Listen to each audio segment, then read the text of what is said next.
What we have now is a completely neurotic population obsessed with security and safety and crime and drugs and cleanliness and hygiene and germs. There's another thing. Germs. Where did this sudden fear of germs come from in this country? Have you noticed this? The media constantly running stories about all the latest infections, salmonella, E. coli, hantavirus, bird flu, and Americans panic easily, so now everybody's running around scrubbing this and spraying that and overcooking their food and repeatedly washing their hands, trying to avoid all contact with germs. It's ridiculous, and it goes to ridiculous lengths. In prisons, before they give you a lethal injection, they swab your arm with alcohol. It's true. It's true. It's true. Well, they don't want you to get an infection. And you can see their point. Wouldn't want some guy to go to hell and be sick. It would take a lot of the sportsmanship out of the whole execution. Fear of germs, why these fucking pussies? You can't even get a decent hamburger anymore. They cook the shit out of everything now because everybody's afraid of food poisoning. Hey, where's your sense of adventure? Take a fucking chance, will you? You know how many people die from food poisoning every year in this country? 9,000, that's all. It's a minor risk. Huh? Shit. Take a fucking chance, bunch of goddamn pussies. Besides, what do you think you have an immune system for? It's for killing germs. But it needs practice. It needs germs to practice on. So listen. If you kill all the germs around you and live a completely sterile life, then when germs do come along, you're not going to be prepared. And never mind ordinary germs, what are you going to do when some super virus comes along that turns your vital organs into liquid shit? I'll tell you what you're going to do. You're going to get sick, you're going to die, and you're going to deserve it because you're fucking weak and you got a fucking weak immune system. Now, all right, God damn it. Hey. All right. I want to tell you a true story about immunization. When I was a little boy in New York City in the 1940s, we swam in the Hudson River, and it was filled with raw sewage, okay? We swam in raw sewage, you know, to cool off. And at that time, the big fear was polio. Thousands of kids died from polio every year. But you know something? In my neighborhood, no one ever got polio. No one, ever. You know why? Because we swam in raw sewage.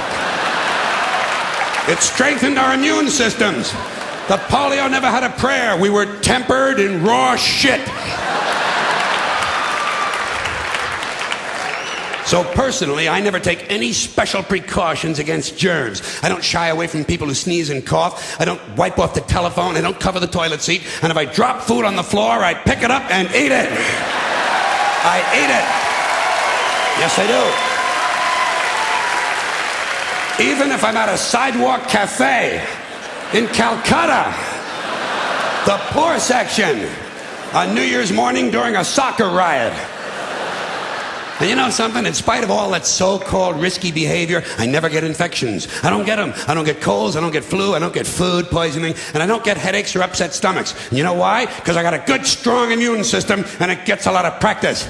My immune system is equipped with the biological equivalent of fully automatic military assault rifles with night vision and laser scopes. And we have recently acquired phosphorus grenades, cluster bombs, and anti-personnel fragmentation mines. So, when my white blood cells are on patrol, reconnoitering my bloodstream, seeking out strangers and other undesirables, if they see any suspicious-looking germs of any kind, they don't fuck around. They whip out the weapons, they wax the motherfucker, and deposit the unlucky fellow directly into my colon. There's no nonsense. There's no Miranda warning. There's none of that 3 strikes and you're out shit. First defense, bam, into the colon you go. Yeah, sure. Yeah, hey. All right. Oh. And speaking of my colon, I want you to know I don't automatically wash my hands every time I go to the bathroom, okay? Can you deal with that? Sometimes I do, sometimes I don't. You know when I wash my hands? When I shit on them. That's the only time. And you know how often that happens? Tops, 2-3 times a week. Tops. Maybe a little more frequently over the holidays, you know what I mean? And I'll tell you something else, my well-scrubbed friends. You don't always need a shower every day. Did you know that? It's overkill. Unless you work out or work outdoors or for some reason come in intimate contact with huge amounts of filth and garbage every day, you don't always need a shower. All you really need to do is to wash the 4 key areas. Armpits, asshole, crotch, and teeth. Got that? Armpits, asshole, crotch, and teeth. In fact, you can save yourself a whole lot of time if you simply use the same brush on all 4 areas. Thank you. All right. Thank you. I appreciate it. Thank you.